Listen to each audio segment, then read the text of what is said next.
We are back. So today we are starting season 8, which is the Book of Ruth. All right, let us begin. Ruth chapter 1. Once upon a time, it was back in the days when judges led Israel. There was a famine in the land. A man from Bethlehem in Judah left home to live in the country of Moab. He and his wife and his 2 sons. The man's name was Elimelech. His wife's name was Naomi. His sons were named Mahlon and Chilion, all Ephrathites from Bethlehem in Judah. They all went to the country of Moab and settled there. Elimelech died and Naomi was left. She and her 2 sons, the sons took Moabite wives. The name of the first was Orpah, the second Ruth. They lived there in Moab for the next 10 years, but then the 2 brothers, Mahlon and Chilion, died. Now the woman was left without either her young men or her husband. One day, she got herself together, she and her 2 daughters-in-law, to leave the country of Moab and set out for home. She had heard that God had been pleased to visit his people and give them food. And so she started out from the place she had been living, she and her 2 daughters-in-law with her. On the road back to the land of Judah, after a short while on the road, Naomi told her 2 daughters-in-law, "Go back, go home and live with your mothers, and may God treat you as graciously as you treated your deceased husbands and me. May God give each of you a new home and a new husband." She kissed them, and they cried openly. They said, "No, we're going on with you to your people." But Naomi was firm. "Go back, my dear daughters. Why would you come with me? Do you suppose I still have sons in my womb who can become your future husbands? Go back, dear daughters, on your way, please. I'm too old to get a husband. Why, even if I said there's still hope, and this very night got a man and had sons, can you imagine being satisfied to wait until they were grown? Would you wait that long to get married again?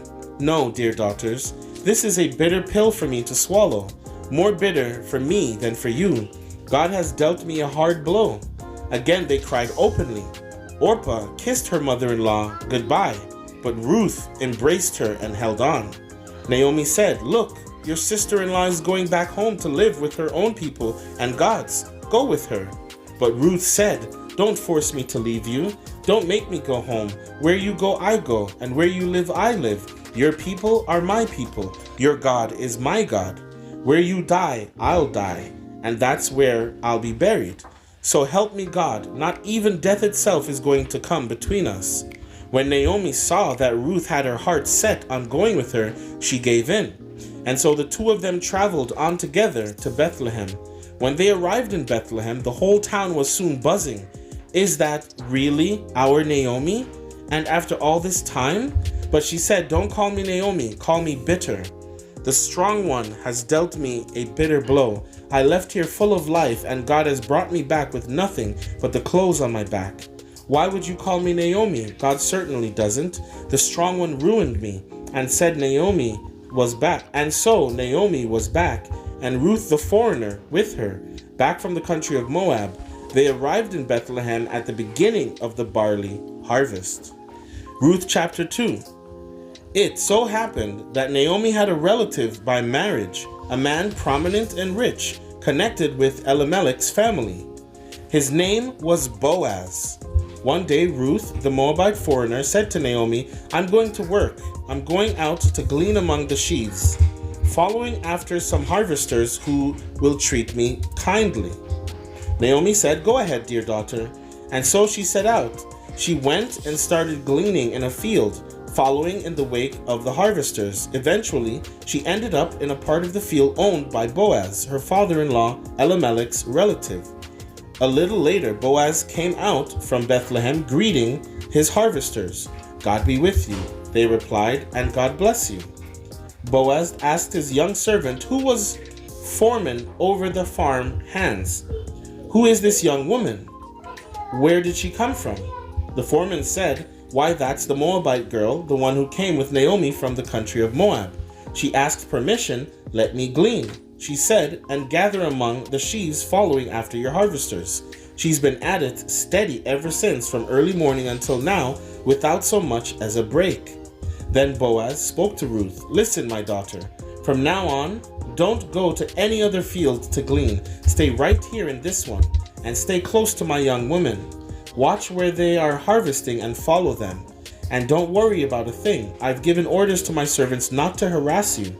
When you get thirsty, feel free to go and drink from the water buckets that the servants have filled. She dropped to her knees, then bowed her face to the ground. How does this happen, that you should pick me out and treat me so kindly, me, a foreigner? Boaz answered her, I've heard all about you. Heard about the way you treated your mother-in-law after the death of her husband, and how you left your father and mother and the land of your birth, and have come to live among a bunch of total strangers. God reward you well for what you've done, and with a generous bonus besides from God, to whom you've come seeking protection under his wings. She said, Oh sir, such grace, such kindness, I don't deserve it. You've touched my heart, treated me like one of your own, and I don't even belong here. At the lunch break, Boaz said to her, Come over here, eat some bread, dip it in the wine. So she joined the harvesters. Boaz passed the roasted grain to her. She ate her fill and even had some left over. When she got up to go back to work, Boaz ordered his servants, Let her glean where there's still plenty of grain on the ground. Make it easy for her. Better yet, pull some of the good stuff out and leave it for her to glean. Give her special treatment. Ruth gleaned in the field until evening. When she threshed out what she had gathered, she ended up with nearly a full sack of barley. She gathered up her gleanings, went back to town, and showed her mother-in-law the results of her day's work. She also gave her the leftovers from her lunch. Naomi asked her, So where did you glean today? Whose field? God bless whoever it was who took such good care of you. Ruth told her mother-in-law, The man with whom I work today, his name is Boaz. Naomi said to her daughter-in-law, Why, God bless that man. God hasn't quite walked out on us after all. He still loves us, in bad times as well as good. Naomi went on, That man, Ruth, is one of our circle of covenant redeemers, a close relative of ours. Ruth the Moabitess said, Well, listen to this. He also told me, Stick with my workers until my harvesting is finished. Naomi said to Ruth, That's wonderful, dear daughter. Do that. You'll be safe in the company of his young women. No danger now of being harmed in some stranger's field. So Ruth did it. She stuck close to Boaz's young women, gleaning in the fields daily until both the barley and wheat harvesting were finished, and she continued living with her mother-in-law. Amen. Amen.